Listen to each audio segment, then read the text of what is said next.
আসসালামু আলাইকুম everyone, welcome back to my channel. আশা করছি আপনারা সবাই অনেক বেশি ভালো আছেন। আমি আলহামদুলিল্লাহ ভালো আছি। আবারও কোটি কোটি বছর পরে আরও একটা ব্লগ ভিডিও নিয়ে চলে আসলাম।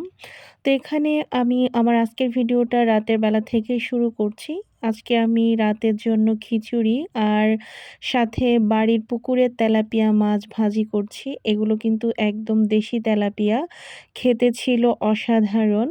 তো এখানে আমি লবণ, হলুদের গুঁড়া, মরিচের গুঁড়া দিয়ে মাছটাকে খুব ভালোভাবে মাখিয়ে নিচ্ছিলাম। আর এদিকে আমি চুলাতে খিচুড়িও বসিয়ে দিয়েছি। আর আজকের খিচুড়িটা আমি বসিয়েছি প্রেসার কুকারে।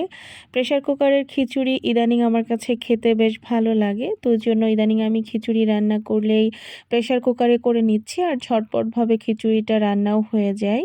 তো এই যে দেখতেই পাচ্ছেন আমার খিচুড়ি কিন্তু একদম ঝরঝরা হয়েছে। মাঝে মধ্যে কিন্তু ঝরঝরা খিচুড়িটাও বেশ ভালো লাগে। আর মাছটাকেও আমি বেশ ভালোভাবে ফ্রাই করে নিয়েছি। সাথে পেঁয়াজ, কাঁচামরিচ আর লেবু ছিল। আর এদিকে জারিফের বাবা অফিস থেকে আসার সময় এখানে জারিফের জন্য বাটার বান, কেক এগুলো এনেছিল। আর এটা হচ্ছে গিয়ে তারপরের দিন দুপুরবেলা। আজকে দুপুরে এখানে আমি মুরগির মাংস ভুনা করেছিলাম আর সাথে করেছিলাম বরবটি ভাজি। এই বরবটি ভাজিটা আমার ভীষণ পছন্দের, তাই মাঝে মাঝেই আমি করি। আর এটা হচ্ছে গিয়ে তারপরের দিন দুপুরবেলা। আজকে আমি ছাদ থেকে পুঁইশাক নিয়ে এসেছি। আর পুঁইশাকগুলো কি পরিমাণে ফ্রেশ আশা করছি দেখেই বুঝতে পারছেন। তো এদিকে পুঁইশাকগুলো আমি টেবিলে রেখে চলে এসেছিলাম বেলকনিতে। আজকে বেলকনির গাছগুলোর একটু পরিচর্যা করলাম, যেগুলো প্রয়োজন ছিল না সেই ডালপালা পাতাগুলো আমি কেটে নিয়েছি, কিছু সাথে শুকনা পাতাও ছিল। তো তারপরে এভাবে আমি প্রত্যেকটা গাছের গোড়া কুপিয়ে দেই, এতে করে গাছের গ্রোথ কিন্তু বেশ ভালো থাকে। আর বেলকনিতে কিন্তু গাছের পরিচর্যা করা বেশ কঠিন, সবসময় গাছ কিন্তু একরকম থাকে না, এদেরও কিন্তু খাবারের দরকার হয়। আমরা কিন্তু অনেকেই দেখা যায় যে বেলকনিতে গাছ এনে একভাবে ফেলে রাখি, এতে কিন্তু গাছগুলো নষ্ট হয়ে যায়। এবং আমি কিন্তু আমার গাছের অনেক পরিচর্যা করি। আশা করছি আমার গাছের গ্রোথ দেখে আপনারা বুঝতে পারবেন। আমি প্রত্যেকটা গাছেরই অনেক বেশি পরিচর্যা করি। তারপরে অনেক সময় দেখা যায় যে সংসারের ঝামেলার কারণে হয়ে ওঠে না। তবে আমি চেষ্টা করি, কারণ এই গাছগুলোকে আমি ভীষণ ভালোবাসি। আর আজকে আমি রান্না করেছিলাম সেই পুঁইশাক, মিষ্টি কুমড়া দিয়ে ইলিশ মাছ, খেতে দারুণ হয়েছিল। আর এদিকে শুধু বেলকনিতেই আমি গাছ রাখি না, আমার ঘরের ভিতরে কিন্তু অনেকগুলো পথস মানি প্ল্যান্ট রয়েছে। তো সেগুলোরও কিন্তু আমি খুব ভালোভাবে পরিচর্যা করে থাকি।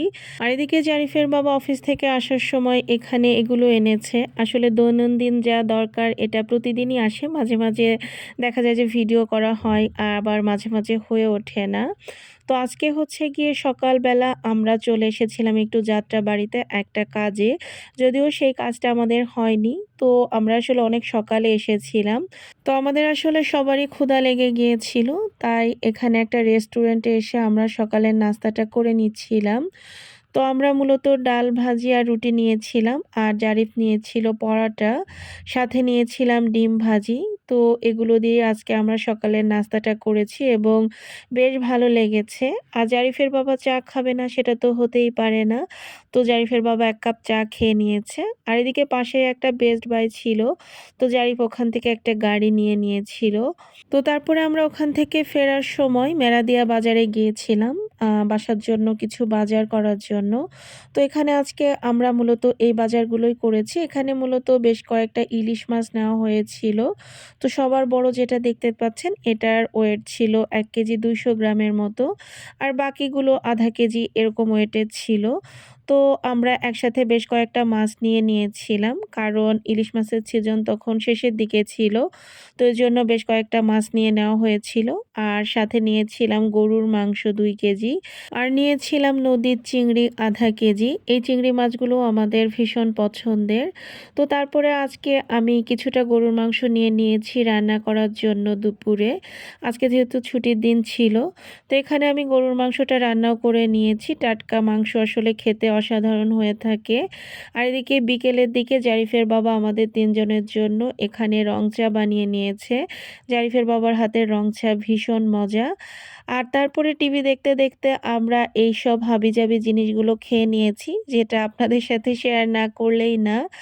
দেন জারিফের বাবা সন্ধ্যার পরে আবার বলছিল যে একটু নুডলস খাবে। তো এখানে একটু নুডলস করেছিলাম, দেন একটু আমড়াও কেটে নিয়েছিলাম। আসলে ছুটির দিনে কোথাও না যাওয়া হলে বিকেলে হাবিজাবি এগুলো অনেক কিছুই আমাদের খাওয়া হয়ে যায়। আর এটা ছিল তারপরের দিন দুপুরবেলা। আজকেও জারিফের বাবার ছুটি ছিল পরপর ২ দিন আরকি। তো আজকে আমি দুপুরে লাউ চিংড়ি রান্না করেছিলাম, ভীষণ মজাদার হয়েছিল। আর আজকে আমার বাবাটার চুলও কাটা হয়েছে, মানে টাক করা হয়েছে। তো তারপরে আজকে সন্ধ্যার নাস্তায় খেয়েছিলাম দুধ চা আর টোস্ট। তো এগুলোই ছিল আমার আজকের ভিডিও। আপনাদের কাছে ভিডিওটি কেমন লেগেছে অবশ্যই কিন্তু কমেন্ট করে জানাতে ভুলবেন না। তো আজকের মতো সবাই ভালো থাকবেন, সুস্থ থাকবেন। আবার দেখা হবে, কথা হবে নেক্সট ব্লগে। ততক্ষণ পর্যন্ত আল্লাহ হাফেজ।